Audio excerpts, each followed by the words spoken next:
Hello and welcome to the Monster Sanctuary Tournament Circuit. This is the first round of the winner's bracket of the Underpowered Tournament. I am Smug Looking Barrel. And I am Ellio.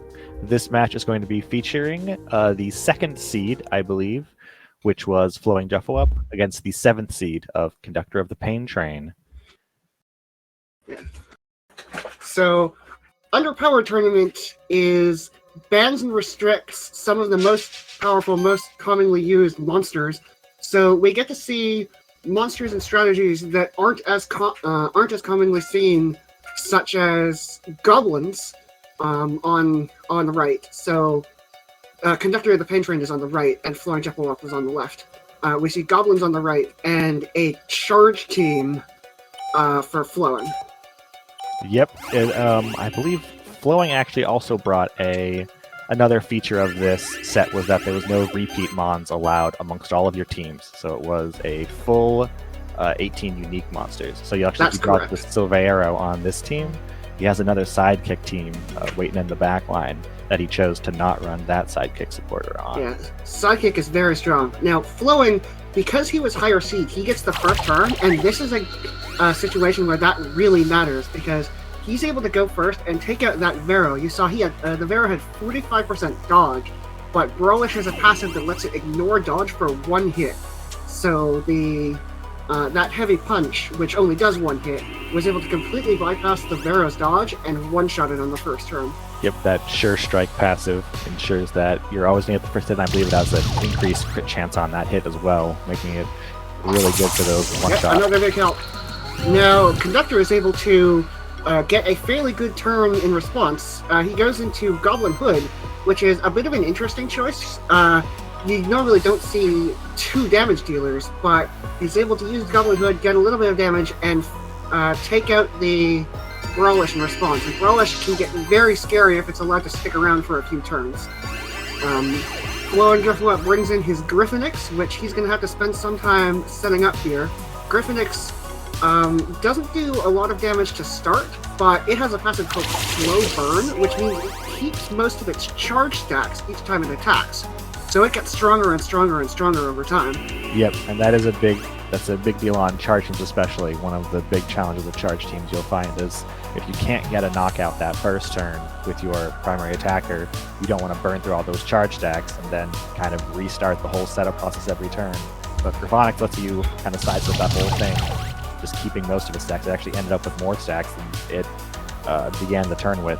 So yeah. We see Goblin Hood attacking here, which is not what you usually see it doing, or attacking second to build combo, which usually you see it attacking for damage. And it's barely not able to finish off this Scorch, even through the burn debuff. Scorch doesn't have really high magic, so because it uses critical healing for most of its healing effect. So it doesn't take that much damage from burn. But still, Flowing has to use his King Blob to heal it up instead of setting up his Gryphonix, and that means that the Gryphonix doesn't have a kill here. Yep, the reduction of charge stacks from that healing charge on Slime. Yeah. On the other hand, this does set up Scorch with some charge stacks, and Scorch also has charged healing, so it gets a bonus to its healing for each charge stack it has, and can also spend those charges on applying debuffs. Ooh. But still, not a huge amount of damage here, sort of from either side. We see Conductor is trying to take a turn off to gather up charge stacks in order to maybe take something out with Goblin Pilot next turn, but it's entirely possible he doesn't get another attack with it. We'll see. Yeah, definitely. These sort of stalemates do end up favoring charge teams in the long run. Yes. They're excited of getting stronger and stronger every turn, where the Goblin team has a lot of buff stacking power, especially putting them on quickly, but if you can't get the early kill, especially without a Goblin King building up with his heroic defense and offense, the Goblin Hood itself, you're kind of hoping to get the kills, but it's having trouble connecting, it looks like. Yeah, this is one of the problems with Pyrocracker. It's technically higher damage than the fiery shots, but because it only does 3 hits, if you lose one of those hits to dodge, you lose a third of your damage. The other thing you saw in the previous turn where Flowing attacked, his Gryphonix didn't have a kill in the damage preview, but it killed anyway.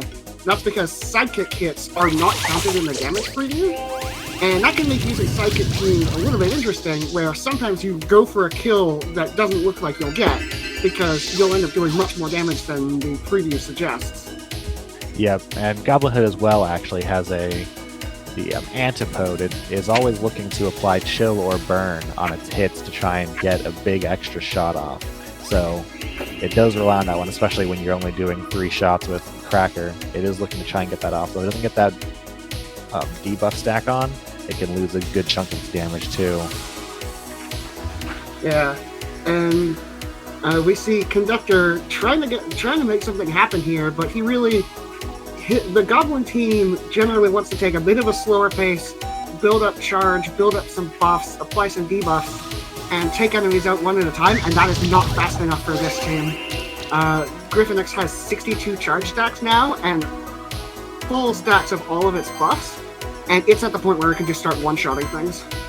Yeah, and it hasn't even had its Phoenix Affinity popped yet, so it's a big time threat. It's going to be really hard for Paintrain to get through that thing. Yeah, especially since he doesn't really have earth damage. Goblin Hood only has fire and water, so it's not really able to hit into the Gryphonix that effectively. You see the Scorch using a basic attack to break the Protect, which is actually quite clever. It doesn't use any mana, able to get the Protect down, and Gryphonix just deletes Goblin Hood with Featherstorm.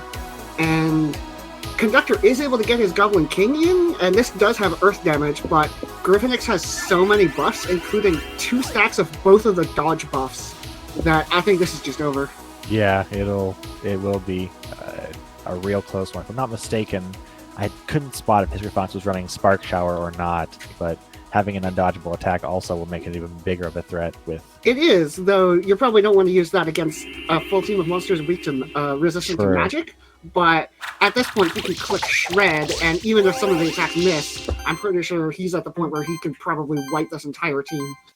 We also see his Gryphonix has Gift of Life as the ultimate, which is actually a support ultimate that doesn't do any damage, but it's so powerful that it's worth running on a damage dealer. Just reviving both of your teammates. And it's a really, really good trick to be able to just pull out and, haha, my team is back. So we see the Featherstorm. This might kill, with the Psychic hits, and that's the end of the game.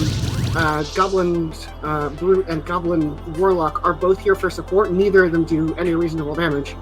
And Flowing also gets the final kill that he needs right before the Infinity stacks start up, which would have given a 25% damage boost that Conductor will not be able to benefit from. So Flowing wins the first game, but that means that Conductor gets to choose to go first for the second game, and also means that this team of Flowings is off limits for the rest of the match. These matches have forced team switching. Yep, so it's going to be the first 2-3 wins, winning with each of their teams once. It's going to determine the winner of the overall match itself. Looks like Conductor opted to switch teams as well. He's running an occult team focused around Bleed, which actually looks very scary, especially since Flowing doesn't have any monsters on his team that can remove harmful stacks. Very true. Flowing, it looks like he decided to bring his channel team. The only upside that I can think of for this situation is that Kenku especially has some really mean dodging ability, which can be a good counter to Bleed. You can't deal any damage, you don't get any bleed stacks. But running the Mimic, you're going to get that Leaf Slash undodgeable, which... Yep, and we see it here. But not a ton of damage coming out. We see Support Asura, which is quite interesting. But this is one of the reasons why you don't often see it, is because, it was able to get some shields, it was able to get some buffs, but just not enough. Asura does get full offense, but I guess... Conductor figured that he wanted the extra shields, but I think that's going to cost him because now Flooring is set up, and it doesn't look like he can get a kill here. So he's going to go for the Meteorite Shower, just get some shields on this team. And now Conductor has another turn to try and get an attack off. Yep. But he needs a kill this turn, or this is going to start snowballing. He really needs to get that leaf/kill on the Kenko, or it's going to start getting out of hand really quick here. Yeah, and we see the Diavola, which is an interesting pick in my opinion. It does have bleed out, but it doesn't really do that much. We see it here setting up the weakening shield, which those weakness debuffs are just going to get removed by Dodo's Curse Breaker. Yep. And we see the Icy Shots into the Dodo, not even enough to take it out. Dodo is very tanky. Yeah, without a Deep Wounds user on the field, if I'm not mistaken, I don't think either of the two monsters have it. I think only they don't. Setsune and maybe the Spinner, I believe, both have Deep Wounds. Spinner has it, Setsune doesn't. She's a splatter maybe instead. Yeah. Yeah, without those support pieces, it's hard to get that bleed, especially with only one bleed dealer and not enough buffs on him. Yeah, I'm interested to see if Flooring opts to take out the Diavola here. I think it's actually helping him to have the Diavola just sitting here doing nothing, and indeed, he doesn't even target it down. He's going to try and take out this Mimic, remove the threat of Leaf Slash, because I think Conductor would have wanted to bring Setsune in, because she has much better support. She can set up a bunch of buffs with... he does take out the Diavola. She can set up a bunch of buffs with Full Restore, but you can't lead with her because she's incredibly frail. Yep. Opts to bring out the Spinner with the Deep Wounds, right? Yep, but he now needs to... he does have a bunch of buffs on his Mimic. Mimic has critical mass, so it can sort of cultivate the buffs for itself. But Spinner isn't going to be doing a lot of damage into these very tanky monsters. Yeah, it gets a little bit, but not huge.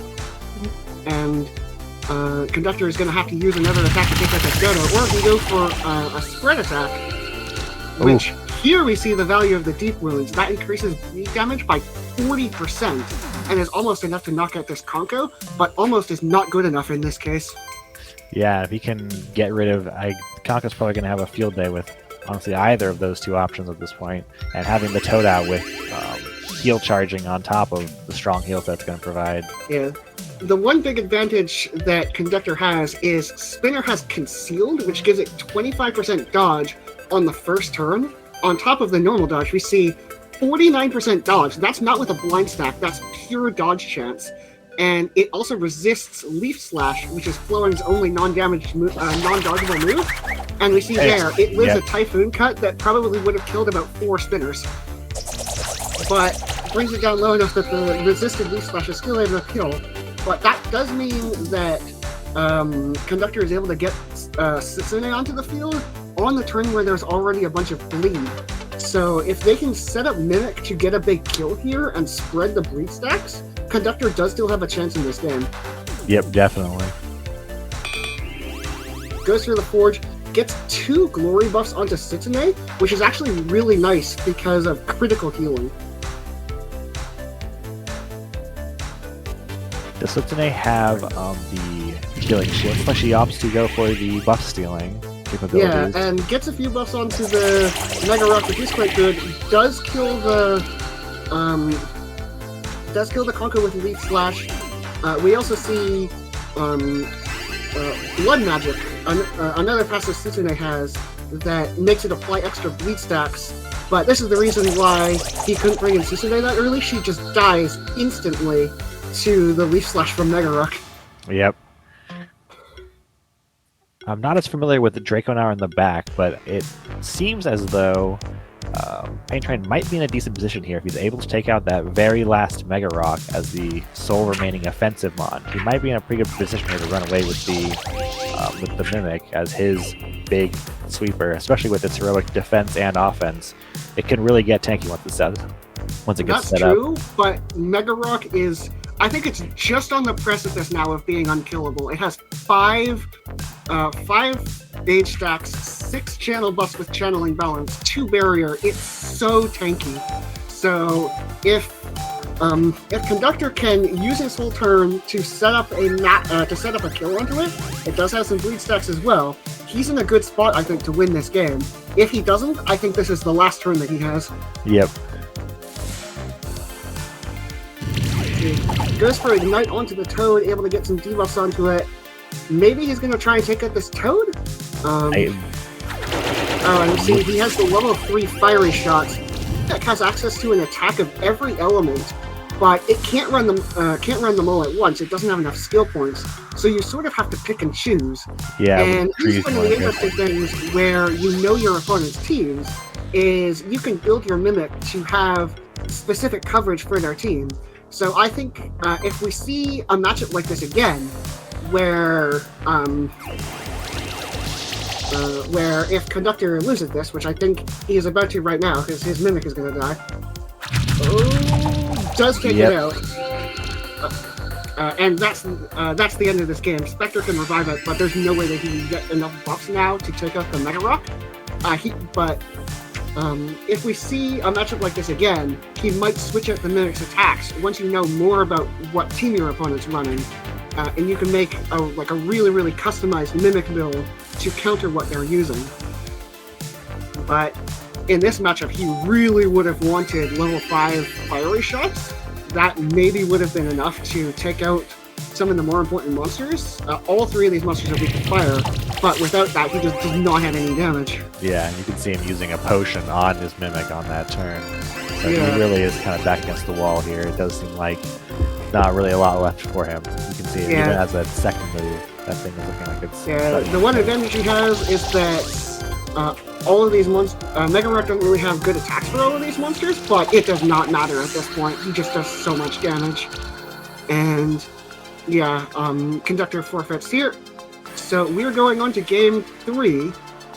Flowing is at 2-0, but this means that Conductor knows exactly what team Flowing is going to use for the remainder of this tournament. Both of these teams have already won, so Conductor can build all of his strategies on countering the one last team, which, as you said, is the Psychic team. Yep. So it looks like Conductor decided to bring his final team, sort of a burn team it's looking like. And I actually like this matchup a lot, because one thing you see on Flowing's side, there are no healers on this team. The Psychic team relies almost exclusively on dodging attacks and passive effects to heal itself, and because Burn can't be dodged, it's very, very good at cutting through teams that don't have a healer. Very true, yeah. There's actually not even a very good cleanser on the team either at this point, not even a healer nor cleanser, so it is going to be really hard for them to get rid of those negative debuffs as they start stacking on. Yeah, so the one thing that Flowing can do here is race, but that is what this team is good at. If you saw the buffs briefly, he has full buffs already. He has 2 monsters with Enlightened that let them share any buffs they get, and so they just get their buffs incredibly fast. Yep, that on top of Viero's unique shared Psychic passive. So anytime Viero gets a sidekick, somebody else on his team is getting it too. So Psychics build up very quickly within the lead. Absolutely.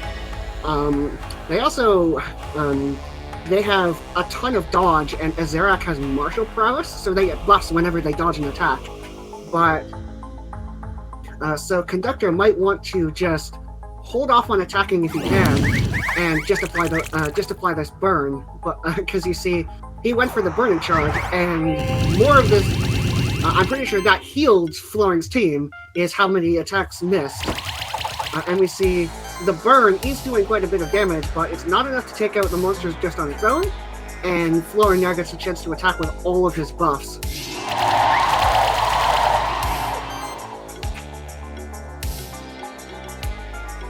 Yeah, Flowing does take out the Rathops. The one.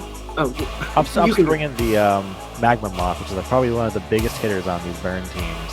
You can't bring it out early because it is stiff wind will blow it away. But as soon as you got burn stacks on the enemy team, this thing is meant to hit hard in the turn when it comes out. That's true. Unfortunately, the one thing it does not have is an attack that can't be dodged, and we can't see Flowing's dodge chance, but I would wager that he has 60% or more dodge on every single monster on this team with so many buffs. And we see the one monster who does have an attack that can't be dodged is Steam Golem. He has the Shield Burst, which cannot be dodged. Yep. And is able to get through the 3 blind stacks and still get the one shot off. Decides to take out the monk, which I think is a really good option here. Yep, that is a very strong setter-upper for everyone that's going to come in after him. Yeah, and we see Magnavox doesn't have any shield. It gets shield whenever it hits, but it did not hit a single time, basically. So, yeah, and now Conductor is just in a really bad spot. He doesn't have enough time now to set up another shield burst before he has to take another turn of attacks. The one big advantage he has is his Gryphonix is out now, and Gryphonix has a passive called Burn Down, which increases the damage of burn by 50%. So with 7 burn debuffs on the Vero, it might die just to this burn, but if it doesn't, he is in huge trouble. Yep, and he also has that, assuming he's running it, Spark Shower might make a difference being undodgeable. That might be kind of his Hail Mary. Yeah. It's interesting to see light-shifted Gryphonix, but Gryphonix does have quite a bit of passive healing, especially since it has mana burn, so it gets mana whenever an enemy takes burn, and also has transfusion. So we see here, each time an enemy takes burn, it's healing for it's getting 5 mana and healing for 11, and getting a charge stack, which is very cool and is not going to save him from just getting completely obliterated by the most buff steal you will have ever seen. Yeah, is that a 9 sidekick on him? It's pretty incredible. 9 sidekick with cleansing sidekick from Vero. Ice Breath already steals buffs. Azerac has cleanse. Yeah, we're gonna go for the Ice Breath, just get some combo, and no matter which attack Flowing uses here, he's going to steal huge amounts of buffs. Decides to go for the Whirlwind attack and takes out the Scorch. So he now has to spend a turn with Gryphonix using Revive, or be down to 2 monsters. Yep, and he chooses to go for that Revive after all. Maybe he's hoping to build up shield on his Golem enough to maybe get a shield burst off with those burn stacks that are already on. It should be enough to take out this Vero. I think he got pretty low last time. Yeah. So, just the Ignite, he's able to get some burn debuffs on, and Vero barely survives. Scorch does have Cleansing Burn, so it's able to remove some of the buffs, but Flowing can can set them back up incredibly fast. So we see Vero is going to set the buffs back up. Flowing needs to take out Scorch and Gryphonix because they both have Revive, but he'll likely be able to do that in the next couple of turns with how much damage he's dealing. Yep, he's able to take out that Scorch again. Looks like we're not seeing a kill on the Gryphonix, so they can't quite get rid of his Phoenix. No, but we are going to do the cleansing sidekick buff steal, and a lot of the buffs that Gryphonix had are gone. It does have 91 charge stacks, but it has to spend its turn using Revive.